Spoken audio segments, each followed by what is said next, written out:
Welcome back to our YouTube channel Power and Gyani. Today we discuss about a very important topic related to boiler operations.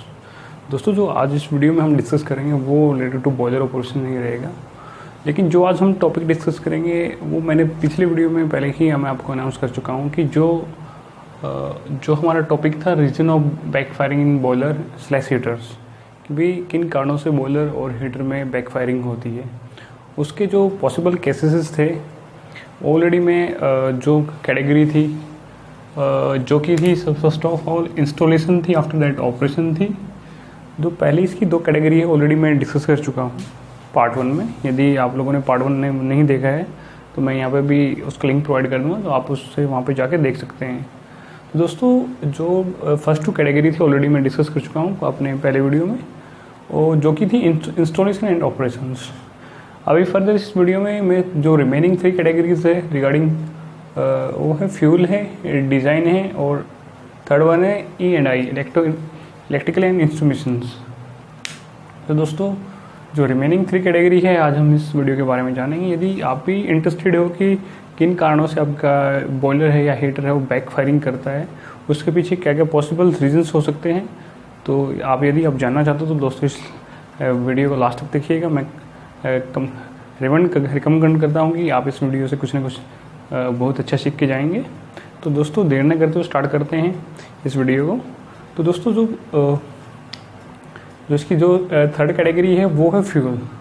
भाई fuel की में कौन कौन सी possibility होती है कि फ्यूल के कारण कौन कौन सी पॉसिबिलिटीज़ आएंगी कि जिनकी वजह से बॉयलर या हीटर बैक फायरिंग कर सकता है। तो दोस्तों इसमें सबसे पहले है कि फ्यूल एक कैलिब्रेशन एरर। जैसे भी हम कभी नया यूनिट सेटअप करते हैं तो एट दैट टाइम क्या, जब हम यूनिट की कमीशनिंग कर रहे होते हैं, जो अकॉर्डिंग टू लोड कंडीशन हम जो फ्यूल्स की इनपुट सेटिंग्स डालते हैं अपने प्रोग्राम में, तो यदि उसका कैलिब्रेशन अच्छे से ना हो तो क्या है उस टाइम पे भी बैक फायर मार सकता है बॉयलर या हीटर।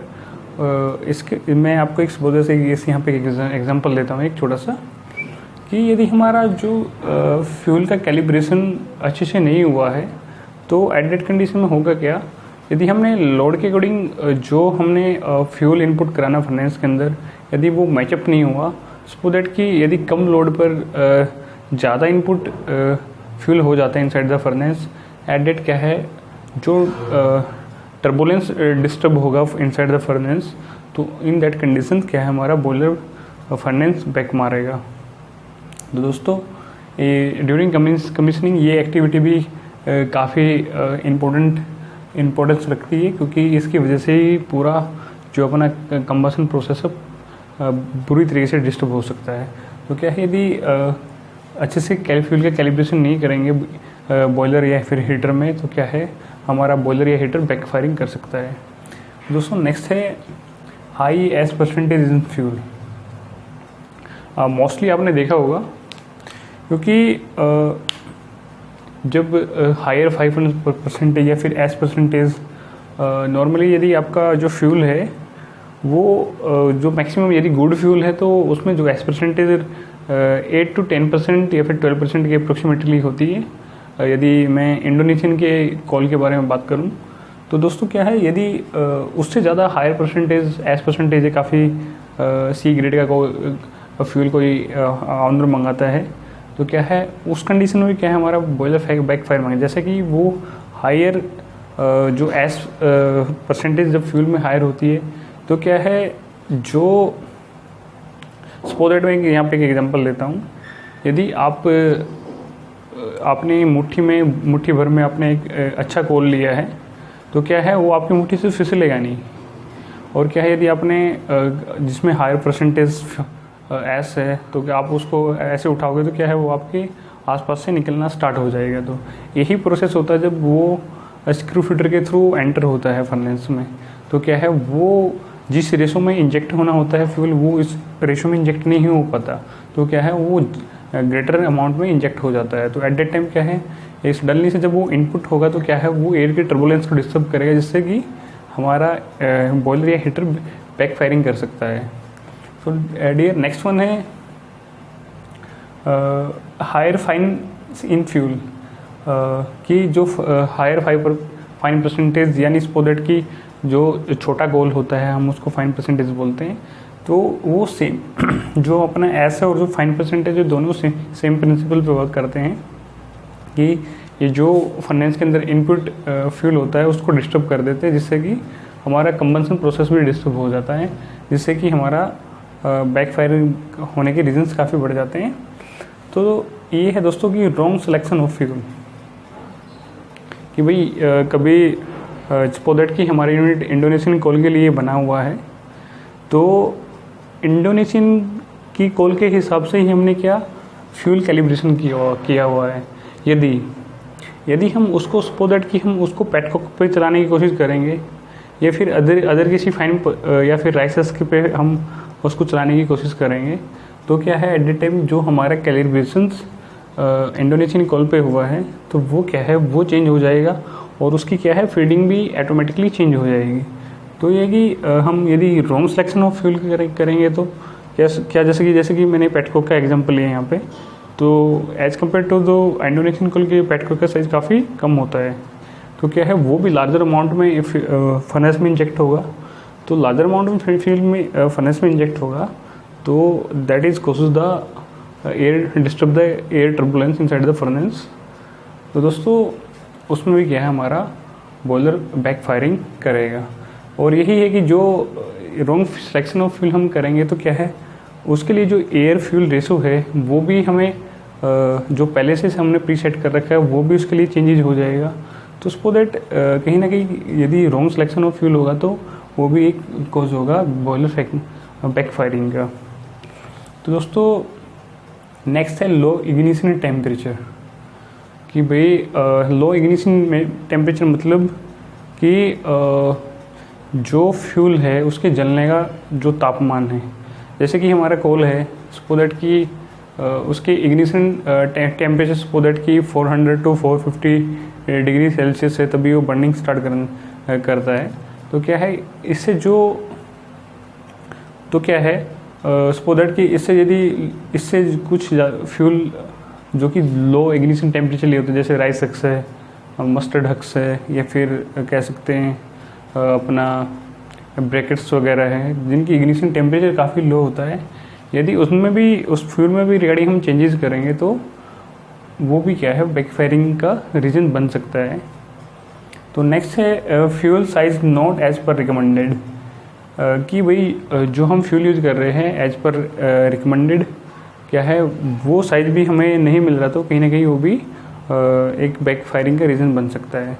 सो दैट मैं आपको यहाँ पे एक एज ए छोटा सा एग्जांपल देना चाहूँगा कि मान लेते हैं कि जो एज पर मैन्युफैक्चरर जो उन्होंने कॉल साइज हमें रिकमेंड किया है वो मान लेते हैं कि 4 mm to 20 mm किया हुआ है, लेकिन क्या है यदि हम ग्रेटर देन 20 mm यदि हम फ्यूल यूज़ करते हैं तो जो हमें कैलिब्रेशन किया फ्यूल का कि भाई कितना एनर्जी थ्रू द फ्यूल हम फर्नेस में इंजेक्ट करेंगे, तो यदि साइज़ ज़्यादा होगा तो क्या है more amount of energy through fuel हम क्या है इंट्रोड्यूस करेंगे फर्नेस के अंदर, तो क्या है वो कहीं ना कहीं जो अपना एयर फ्यूल रेशो जैसे मैं आपका बताते आ रहा हूँ आपको, वो कहीं ना कहीं वो डिस्टर्ब होगा। तो वो डिस्टर्ब होगा तो क्या है वो अपने एयर टर्बुलेंस को डिस्टर्ब करेगा, एयर टर्बुलेंस डिफरेंस डिस्टर्ब हुआ तो क्या है फिर अपना जो बैकफायर है वो भी होने के चांसेस बढ़ जाते हैं। तो दोस्तों रिगार्डिंग फ्यूल्स जो मैंने ये 5 to 6 पॉइंट मैंने आपके साथ डिस्कस किए, यदि आपको इनमें लगता है कि कोई एरर है या फिर आप किसी भी पॉइंट को और एलोबरेट करना चाह रहे हो तो आप नीचे कमेंट सेक्शन में कर सकते हैं, you are the most welcome. तो दोस्तों इनमें से भी 6 पॉइंट्स में से आपको कभी कोई डाउट्स है तो मुझे प्लीज़ नीचे कमेंट सेक्शन में जरूर बताइएगा। अभी जो नेक्स्ट कैटेगरी है वो है डिज़ाइन, कि भाई यदि यूनिट में डिज़ाइन से रिलेटेड कोई पॉसिबल केसेस है तो वो क्या है उनकी वजह से जो बैकफायर होने के चांसेस है उनको हम डिस्कस कर लेते हैं। दोस्तों जो नेक्स्ट है वो है डिज़ाइन। डिज़ाइन में आता है सिलेक्शंस, कि भाई जो इक्विपमेंट के साथ जो स्पोर्टिंग एसेसरी खरीद रहे हैं या फिर एक्सेसरी खरीद रहे हैं तो उससे रिलेटेड भी कोई ऐसा कुछ होता है जो कि रीज़न बन सकता है बॉयलर बैकफायरिंग के लिए, तो वो मैं आपको डिस्कस कर रहा हूँ। तो दोस्तों सबसे पहले है कि इस डिज़ाइन के अंदर आता है सिलेक्शंस ऑफ द इक्विपमेंट्स। तो क्या है उसमें सबसे पहले आएगा कि आईडी फैन सिलेक्शन रॉन्ग। भाई देखो जो एक काफ़ी इम्पोर्टेंट डिवाइस होता है इवन अपने बॉयलर या हीटर के अंदर, क्योंकि वो ही बॉयलर की जो अनवांटेड वेस्ट गैसेस होती है वो उसको सक आउट करके वो थ्रू द चिमनी और एमडीएट में डिस्चार्ज कर देते हैं। तो it's also help the creating good amount of oxygen inside the furnace। तो दोस्तों सबसे पहले कि ID fan selection wrong. Suppose that कि भाई हमारा जो आईडी फैन है हमने उसका रॉन्ग सिलेक्शन कर लिया है।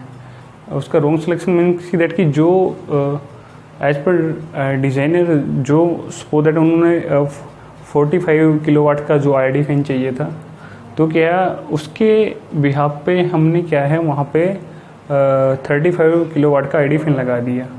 तो क्या है उस क्या है जो हमें -2 या फिर +-3 प्लस माइनस तो नहीं करेंगे, माइनस जो 2 या 3 जो हम ड्राफ्ट मेंटेन रखते हैं इनसाइड द फर्नेस, उसको मेंटेन करने के लिए तो क्या है हायर लोड पे हमें क्या है 45 किलोवाट का आईडी फैन चाहिए था। लेकिन क्या है हमने वो एज पर कई बार क्या होता है ना, जो प्लांट ओनर होते हैं वो क्या करते हैं कि भाई एज पर द उसकी यूनिट की कॉस्ट कटिंग के चक्कर में क्या है उनको ये चीज़ें पता नहीं होती कि भाई एज पर द डिज़ाइनर ये सारी चीज़ें ही आपको खरीदना पड़ेगा। लेकिन वो क्या करते हैं, नहीं वो बोलते नहीं यार हमें 35 किलोवाट का आईडी फैन चाहिए। तो क्या है वो आईडी फैन तो ले लेते, लेकिन आफ्टर दैट जब वो इंस्टॉलेशन हो जाता है, आफ्टर कमीशनिंग भी क्या है वो चल जाता है। लेकिन जब यूनिट को कई बार हायर लोड पे चलना होता है तो एट दैट टाइम वो प्रॉब्लम क्रिएट कर देता है। वो क्या है वो रीजन बन जाता है बैकफायरिंग का। तो दोस्तों नेक्स्ट पॉइंट है कि आईडी पुली साइज रॉन्ग। कि भाई जो आईडी फैन है जो उसकी जो मोटर या फिर कह सकते हो आईडी फैन की जो पुली है उसका डाया सेम नहीं होगा, यानी करेक्ट डाया नहीं होगा। तो क्या है वो driver to driven proper RPM transmit नहीं कर पाएगा, जिससे कि क्या है जो हमारी फ्यूल गैस का क्या है जो जनरेशन है वो तो फिक्स अमाउंट में रहेगा अकॉर्डिंग टू द लोड। लेकिन क्या है जो डिस्चार्ज ऑफ फ्यूल गैसेज है वो प्रॉपर वे से नहीं हो पाएगा, जिससे कि हमारा जो बैकफायरिंग ऑफ द फर्नेस क्या है वो ओकर्ड हो जाएगा। तो दोस्तों नेक्स्ट है wrong ID fan impeller selections. कि जैसे पुली अपना काम करती है उसको इम्पेलर को रोटेट करने के लिए, सपोज दैट कि हमारी पुली डाया तो सेम है, लेकिन क्या है inside the casing of the ID fan क्या है उसका इम्पेलर डाया यदि प्रॉपर नहीं है या एग्जैक्ट नहीं है, एज पर द रिकमेंडेशन नहीं है, तो क्या है वो जिस अमाउंट में उसको एयर्स जो फ्यूल गैसेज है वो उसको जो सक करके जो डिस्चार्ज करनी होती है वो उतनी अमाउंट से नहीं कर पाएगा। और उस अमाउंट से नहीं कर पाएगा तो क्या है वो क्या है हमारा जो वॉल्यूम ऑफ गैसेस जो जिस अमाउंट में जनरेट कर रहा है उतनी अमाउंट से जनरेट नहीं हो पाएगा। और वो क्या है throughout the furnace manhole क्या है वो बाहर की तरफ डिस्चार्ज करेगा उसको। तो क्या है वो भी एक हमारा बैकफायरिंग का केसेस बनेगा। तो दोस्तों नेक्स्ट है आईडी फैन मोटर कैपेसिटी लो। जैसे कि मैं पहले ही बता चुका हूँ, उसका एक एग्जांपल मैंने दे चुका है। जो 45 किलोवाट मोटर के 35 किलोवाट की मोटर की जो मैंने एग्जांपल लिया है वही इसमें बताया गया कि आईडी फैन मोटर कैपेसिटी लो। यदि आईडी फैन की मोटर की कैपेसिटी लो होगी तो क्या है वो उतनी रिवोल्यूशन ट्रांसमिट नहीं कर पाएगा through the pulley of the ID fan. तो वो क्या है उतने अमाउंट में जो उसका इम्पेलर है आईडी फैन का वो उतने अमाउंट में फ्यूल गैसेस को सक नहीं कर पाएगा, और जिससे कि हमारा बैकफायर हो जाएगा। अभी दोस्तों नेक्स्ट है E&I इलेक्ट्रिकल एंड इंस्ट्रूमेशंस। कि भाई इलेक्ट्रिकल और इंस्ट्रूमेशन के अंदर से कौन कौन से ऐसे फंक्शंस है जिनके जो यदि उनमें किसी में कमी आ जाती है, कोई एरर आ जाता है, तो जिससे कि हमारा जो बॉयलर बैकफायरिंग के चांसेस बढ़ जाते हैं। तो दोस्तों E&I में भी हमारे 2 कैटेगरीज है, वो है सेटिंग एंड फंक्शंस। तो सबसे पहले हम सेटिंग को डिस्कस करेंगे कि भाई यदि बॉयलर की सेटिंग्स में यदि कोई एरर आ जाता है तो उनकी वजह से वो कौन कौन से एरर है जिनकी वजह से वो बॉयलर बैकफायरिंग कर सकता है, या फिर हमारा जो हीटर है हीटर बैकफायरिंग कर सकता है। तो दोस्तों तो इसमें जो फर्स्ट पॉइंट है वो PID कंट्रोल सेटिंग एरर। तो PID कंट्रोल सेटिंग में यदि कोई एरर आ जाता है ड्यूरिंग द प्रोग्रामिंग, तो क्या है उसमें क्या है, जो हमारे ID फैन FD फैन है वो क्या है प्रॉपर रेशो से ऑपरेट नहीं होंगे। यदि उनमें से किसी में भी कुछ भी पॉइंटों में कुछ सेटिंग्स का भी डिफरेंस आ जाता है, तो उस कंडीशन में भी हमारा क्या बॉयलर बैक मार सकता है। तो दोस्तों नेक्स्ट है अपना PID। यदि आप लोगों को नहीं पता है तो ये क्या है, PID हमारा जो प्रोसेस में फ्लो है, टेम्परेचर है, स्पीड है, तो क्या है ये इंटीग्रल डेरिवेटिव के अकॉर्डिंग क्या है लूप इंटरफेरेंस में क्या है वो उन चीज़ों को कंट्रोल करता है। PID stands for the proportional integral derivative. PID actual में काम क्या करता है, PID with the help of reference set point is control the flow, pressure, temperature, so many things which are controlled by the PID controller in the power plant operation। तो दोस्तों क्या है, इसमें सबसे अच्छी बात ये रहती है PID, क्योंकि इसमें क्या है ह्यूमन इंटरफेरेंस बहुत ही कम रहता है। तो क्या है ये क्या है अपने रेफरेंस पॉइंट्स के अकॉर्डिंग क्या है जो अपना प्रोसेस है वो कंट्रोल करता है। तो दोस्तों यदि उसमें भी कोई एरर आ जाता है तो उसमें भी सपोज दैट कि जो हमारे PID कंट्रोल पर ID और FD फैन चलते हैं, तो क्या है उनमें उनकी सेटिंग्स में कुछ भी एरर आ जाता है, तो क्या है वो उनके रेफरेंस सेट पॉइंट में कोई एरर आ जाता है, तो उन कारणों से भी क्या है हमारा बॉयलर बैकफायरिंग कर सकता है। तो दोस्तों तो नेक्स्ट पॉइंट है VFD minimum frequency not selected. कि भाई जब हम अपना PID कंट्रोल की ट्यूनिंग कर रहे होते हैं तो क्या है जिससे हमारी VFD ड्राइव चलती है, तो इवन क्या है VFD ड्राइव एक सेपरेटर कंट्रोलर है वेरिएबल फ्रीक्वेंसी डिस्ट्रीब्यूशंस, वो अपना उसके अलग सेटिंग्स होती है। तो क्या है उसमें क्या है जो उसमें मिनिमम सेटिंग हम नहीं डालेंगे, तो इवन मिनिमम लोड पे क्या है उसको सपोज दैट ये ID है या फिर FD फैन है उसको मिनिमम वैल्यू पे आना है, तो क्या है यदि उसमें मिनिमम सेटिंग वैल्यू नहीं डाली होगी तो सपोज दैट वो बाय डिफ़ॉल्ट जिस वैल्यू पे भी सेटिंग हो रखी होगी, तो क्या है इवन स्मॉल लोड पे क्या है वो उसी फ्रीक्वेंसी पे ऑपरेट होता रहेगा, तो जिससे कि हमारा बॉयलर बैकफायरिंग के चांसेस काफ़ी बढ़ जाते हैं। तो दोस्तों नेक्स्ट है FD delay timer setting not done. बिल्कुल करेक्ट थिंग है ये मोस्टली पावर प्लांट्स में काफ़ी बारी देखा जाता है जहाँ पर भी ID फैन होती है, इवन WHRB बॉयलर्स है या फिर इवन AFBC बॉयलर है या ट्रैवलिंग गेट बॉयलर है या फिर AFBC हीटर्स है, फ्लूइडाइजेशन बेड हीटर्स है। तो ये काफ़ी बारी मैंने ऑब्जर्व किया है कि जो उसको जो डिले टाइमर सेटिंग होती है वो ID फैन की वो कहीं ना कभी डिस्टर्ब हो जाती है। जिस तरीके से ID को अकॉर्डिंग टू लोड ऑपरेट होना होता है, जिस फ्रिक्वेंसी से ऑपरेट होना होता है वो उस फ्रिक्वेंसी से ऑपरेट नहीं होता। सपोज दैट कि जैसे हमारा यदि ID फैन भी ऑटो में या FD फैन भी ऑटो में है, तो जो उनकी proper L ratio field ratio के अकॉर्डिंग उनकी सेटिंग नहीं की जाती है, तो एट दैट कंडीशन में होता क्या है हमारा सडनली से जो FD फैन है वो तो बढ़ जाता है, लेकिन क्या है जो डिले टाइमर है वो क्या है उसकी वजह से हमारा ID फैन धीरे धीरे बढ़ता है according to the reference point. तो क्या है उस कंडीशन में क्या है हमारा जो बॉयलर बैक मारने की हायर चांसेस होते हैं। ये भी काफ़ी कॉमन सा एरर है जो कि इवन कभी ना कभी किसी न किसी के सामने आ ही जाता है ड्यूरिंग ऑपरेशन। तो दोस्तों नेक्स्ट है PID कंट्रोल एक्शन रिवर्स। कि भाई जो प्रोपोर्शनल इंटीग्रल डेरिवेटिव कंट्रोलर है उसका एक्शन को यदि रिवर्स हो जाए, तो दोस्तों जो अपने कॉमन ऑपरेशन पर्सन्स हैं थोड़ा से इन टर्म से थोड़ा सा वो अवेयर नहीं होंगे, क्योंकि इस तरीके की सारी चीज़ें इंस्ट्रूमेंटल और इलेक्ट्रिकल में आती है। लेकिन फिर भी मैं आपके साथ डिस्कस कर रहा हूँ कि भाई ये भी पॉसिबल केसेस हो सकते हैं। और हालांकि होते हैं पॉसिबल केसेस में, अभी जब हम उसको R&D करेंगे उन पर, तो क्या है ये केसेस भी सामने आते हैं।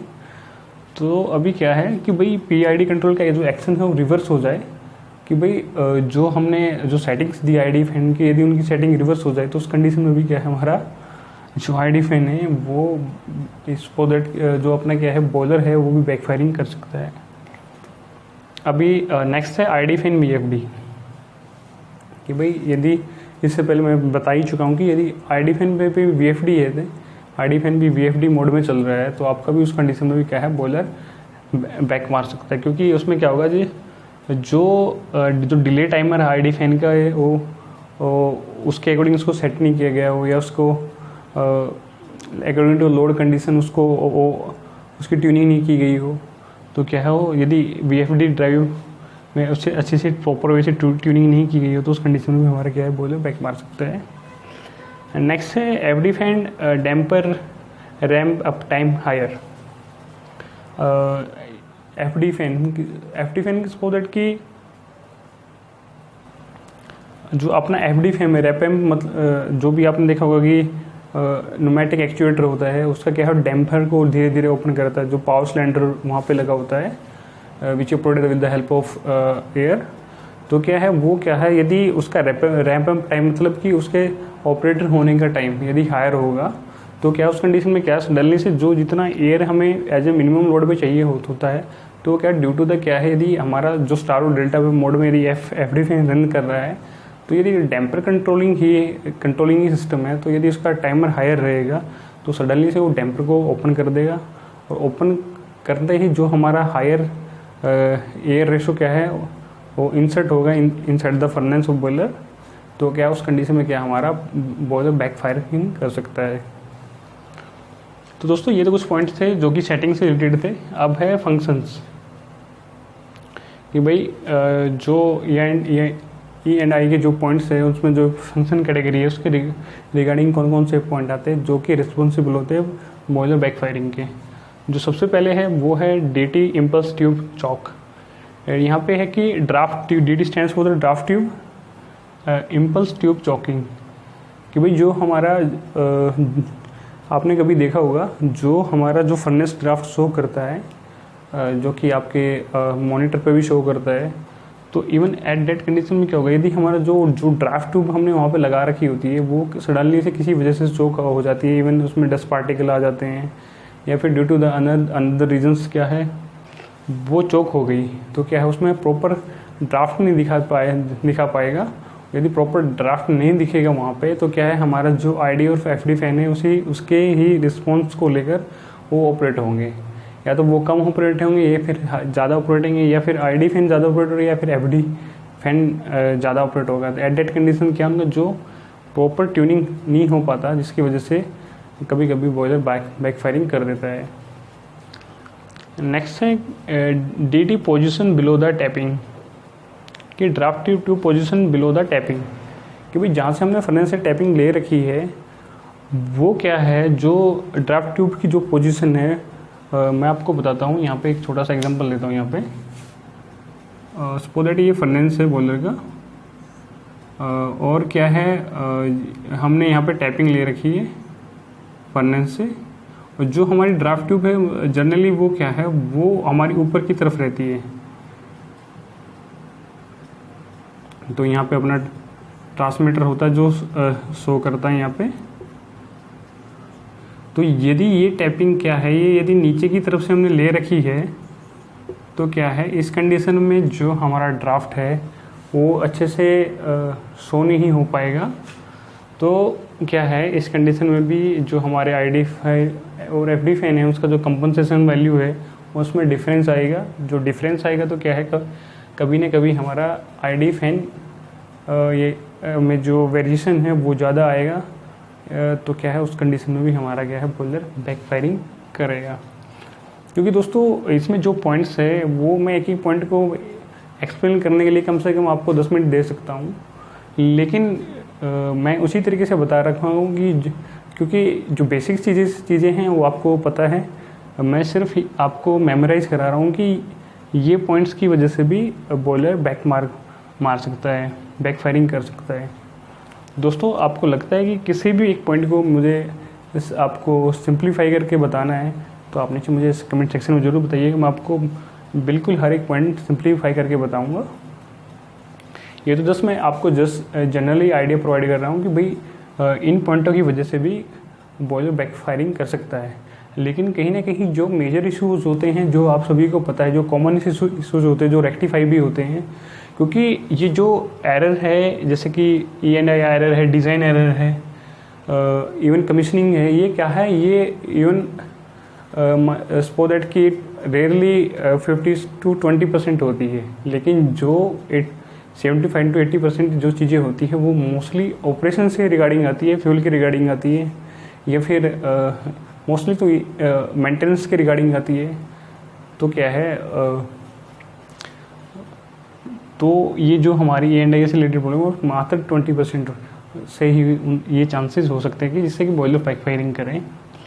तो दोस्तों नेक्स्ट पॉइंट है FD fan input converter actuator manufacturings, कि भाई जो FD फैन है उसको जो फीडबैक पावर उसको प्रोवाइड करता है, इनपुट पावर फीडबैक उसको प्रोवाइड करता है, उसमें भी यदि कोई एरर आ जाता है तो क्या है उसमें भी या फिर उसका एक्चुएटर मैन्युफैक्चरिंग कर जाए उसका, तो उस कंडीशन में भी क्या है हमारा बॉयलर बैकफायरिंग बन सकता है।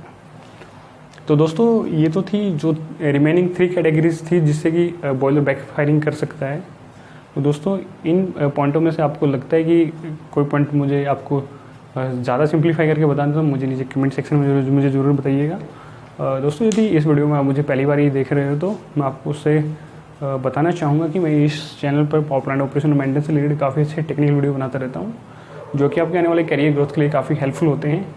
तो दोस्तों यदि आपने इस चैनल को सब्सक्राइब नहीं किया प्लीज़ ये काम सबसे पहले कर लीजिए, क्योंकि मैं नहीं चाहता कि इस तरीके के टेक्निकल वीडियोस से आप वंचित रह जाए और कहीं ना कहीं आप अपने जो पावर प्लांट से रिलेटेड इन्फॉर्मेशन है वो प्रो लेवल से आप वंचित रह जाएं। दोस्तों इसको जल्दी से जल्दी सब्सक्राइब कर लीजिए, क्योंकि इस चैनल से रिलेटेड मैं क्या है जो पावर प्लांट फील्ड से रिलेटेड जो एग्ज़ाम होते हैं उससे रिलेटेड मैं आपको इन्फॉर्मेशन देता रहता हूँ। जो बॉयलर फर्स्ट सेकंड है, फर्स्ट क्लास है, सेकंड क्लास है, उससे एग्ज़ाम प्रिपरेशन मैं ऑनलाइन करवाता हूँ लोगों की। तो दोस्तों यदि आप भी अपने पावर प्लांट करियर को आप एक नई ऊंचाइयों पर लेकर जाना चाहते हैं तो प्लीज़ हमारे साथ बने रहिएगा। दोस्तों आज के लिए इतना ही काफ़ी, क्योंकि ऑलमोस्ट काफ़ी लेंथी वीडियो हो गया है, और फिर मिलेंगे अच्छे टेक्निकल वीडियो के साथ। तब तक के लिए जय हिंद, जय भारत, स्वस्थ रहिए, सुरक्षित रहिए।